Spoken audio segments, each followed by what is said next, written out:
Hi again, everyone. Ross Cabot in the Cobb TV studios with our weekly chat with Chairman Mike Boyce, and good afternoon. Yeah, it's good to be back again, Ross. And the thing is that's been dominating the talk, at least recently, not only here in Cobb but in Atlanta, is transit. Right. And I know it's been a moving target, and the Sure. target keeps moving.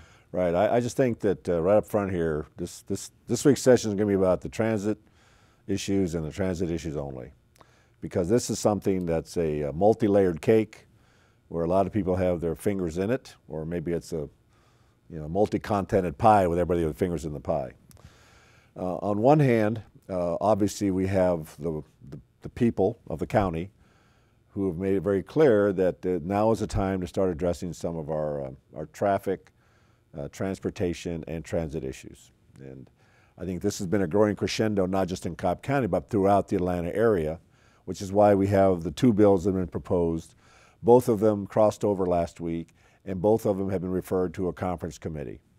And the process that happens at the legislature is that they will take these products and they'll come to a joint conference committee that's constituted of 3 members of the House and 3 members of the Senate, on the Georgia House and Senate, and they're going to come up with a legislation, and they'll send that out to be voted on by both the House and the Senate. And I think it's pretty well informally agreed that this is the year that something is going to come out of the state legislature.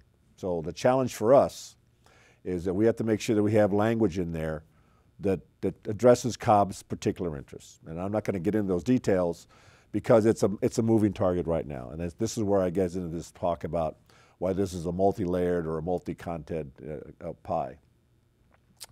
On the one hand, we have the people who have an interest. On the other hand, we have the Board of Commissioners, and our responsibility is to take all this input from the people and then to make an informed decision that we think best represents the interests of the county, which in most cases, hopefully not every case, represents the will of the people. Another part of this is the state legislature, and we have 21 legislatures down in the Gold Dome, both from the Senate and the House side, and they represent different parts of Cobb County.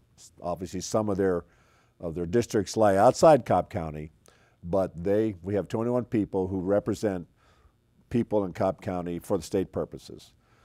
And then, of course, we have all the other interests out there, like the business interests. So they all, right now, are very focused on what comes out of the legislature.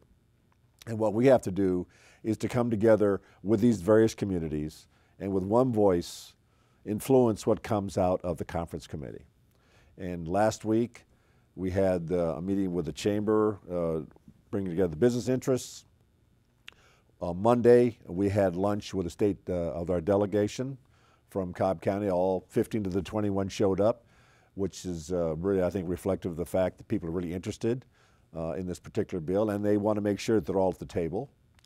And then what we're going to do now is we're going to have future meetings. Tomorrow, the business community is going to get back together again, and we're going to start assessing all the information that we have right now, where we are and what we're doing. And then on Monday, the board is going to have a work session Monday afternoon where everybody's invited, either to watch us on Cobb TV or to come to the Board of Commissioners meeting Monday afternoon at 1:30, where we're going to have various agencies make presentations, GDOT, Greta, some neighboring counties. Of course, Cobb County is going to make a presentation. And then we're going to have interests inside Cobb County make short presentations. Those involve the cities, the CIDs, the chamber. And then we're going to open up the public comment. So that's going to go all afternoon on Monday. And on Wednesday, the state delegation is going to get back together again. We're going to host another lunch for them down at the Capitol building. So clearly, we're all joined together. We have a program to address the issues. But if anybody's going to tell you that they know what this is going to look like, what the cake's going to look like when it comes out of the oven, I think it's a little premature for that. And then the last thing I want to talk about is that I have talked to every single one of the commissioners, except for one, that have joined us here. I've talked to those who are impacted most, particularly those who are impacted most by this bill, which of course involves Gwinnett County. And I talked to Chairwoman Nash yesterday at length. I've also talked to 4 of the 5 commissioners the chairman that abut our county here, and I'm still got one more call in to the remaining one. So the bottom line here is I'm meeting with a lot of people and doing a lot of talking, trying to get a sense of where they are so that when I go down to the delegation, I can give them an informed opinion about the county. And because this is happening so fast, as you know, we've got an email address where we're already soliciting Right. some comments, and there's a lot of questions about who in the county will benefit from this, who will not, how are the maps drawn, and I know at our last luncheon there was talk about governance versus a project list. Right. So how would you explain to folks about where we stand on what this could look like in Cobb, or really where we are in that process? Okay, that's a great question, but I think before you can do that, you have to establish some sort of foundation for the question. And I want you to look at these two slides here. Believe it or not, these slides that you're going to be seeing came from a ARC study on affordable housing. But inside this study, it talks about, there are two slides that I think are particularly interesting. One of them talks about for your disposable income, how much of that do you have to pay for your housing and for your transportation costs? And I think you'll be very surprised when you'll see how much of both probably Cobb and Cherokee go to pay more than 50% of what we pay for our housing costs and our transportation costs go to pay for those two items alone. And then there's a chart that talks about how many people come into Cobb County every day on a work day to work here and how many people leave Cobb County to go somewhere else. And those kind of factors should influence the decisions made for any kind of project list. Now, getting to your question, one of the concerns that we heard from the delegation, many members of the delegation, is that they're reluctant to agree to any kind of a tax unless they know what they're going to get for their money. And let's use some numbers here. $140 million is what we're going to be collecting if we do a county-wide 1-cent tax. Okay, and I'm well aware of the fact that there are other provisions where maybe we won't be taxing the whole county. But I'm just using that one example. So don't think that I'm using that one example as my preference. I'm just using a number that you can put your some reliance on. And the reason I can say $140 million is because that's what we collect for 1 cent from the SPLOST tax. Now that's a lot of money, okay? And the concern is if we collect this money, what are you going to be using it for? And the experience in Cobb has been that unless you can tell me what you're going to spend my money for, unless you have a project list, then we're not going to support the tax. Whether it's a fractional tax, whether it's part of the county or the whole county, unless you can give me a project list, we're not going to support the tax. Which is why one of the things that I've heard from many of the adjoining chairmen around here is that they want to make sure that they have some control of how their money is spent. All right, which goes to the governance issue, which I talked about last week, but also goes to the project list. And again, those are variables that are very important that we've identified that have to be addressed, and we have to somehow get together as a body, the business community and us as a political entity, and communicate to both the Senate and the House side. These are concerns that should be addressed in the legislation in the language of the bills.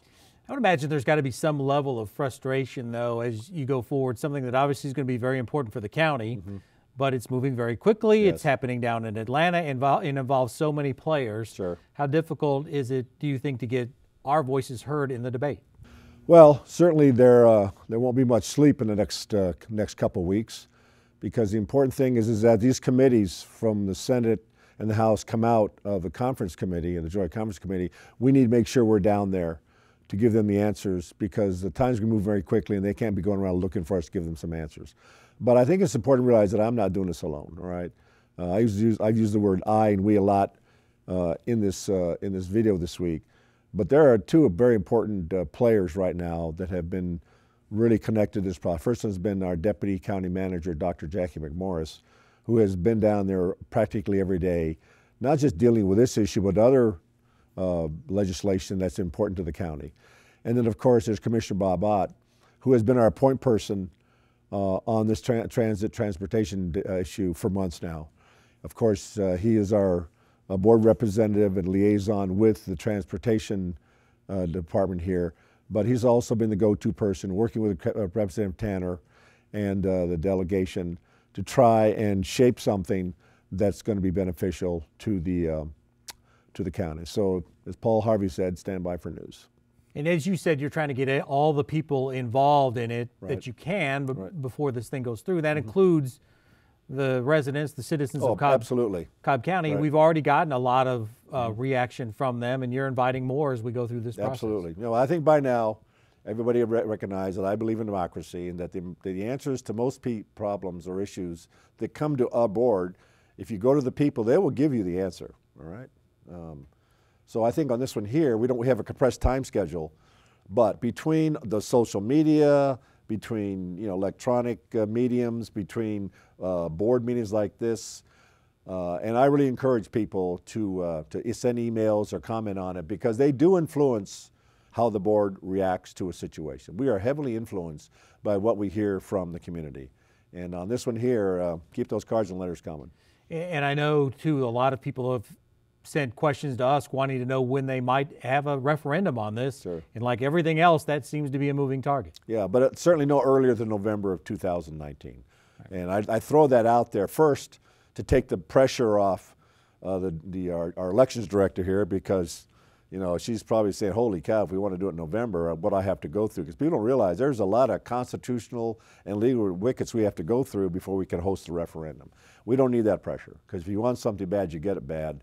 We want to make sure that whatever we take to the people in a referendum, we've had time to properly communicate that. So what I'm saying is November 2 as the earliest. It could be later. It all depends on what the legislation looks like when it comes out. Would all the entities, counties be voting at the same time? Probably not. Yeah. Again, it depends on what the legislation looks like, but I suspect a lot of it's hinged on the project lists and how they're going to fund those lists, or the idea of how they're going to account for the money. And the legislation right now gives you some time to bring those issues before. Because remember, it's a two-part process. On one of those is that you have to first of all approve to join this new entity called ATL Link, and then you got to do a referendum to approve any kind of a project list. And as we all know, my focus this year is on the budget.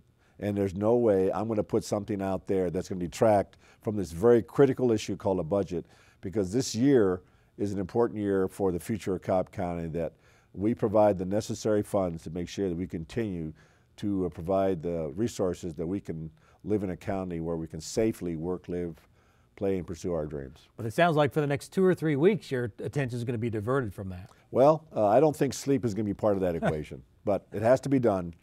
And that's the process, all right? And as I tell everybody, if this is important to you, then you'll give it the priority that it deserves, and I'm going to give this my top priority. All right, well, as you heard, the work session Monday at 1:30 up here at the Board of Commissioners room will be televised on our Cobb TV channels, not only on Cobb TV, but our YouTube, Facebook channels as well. Send us emails with your feedback, and also if there's a question or topic you want the chairman to address in the upcoming weeks, send us an email at feedback@cobbcounty.org, and we'll try to get that handled. In the meantime, Chairman, thanks for coming in, as always. Okay, it's always great to be here, Ross. Thank you.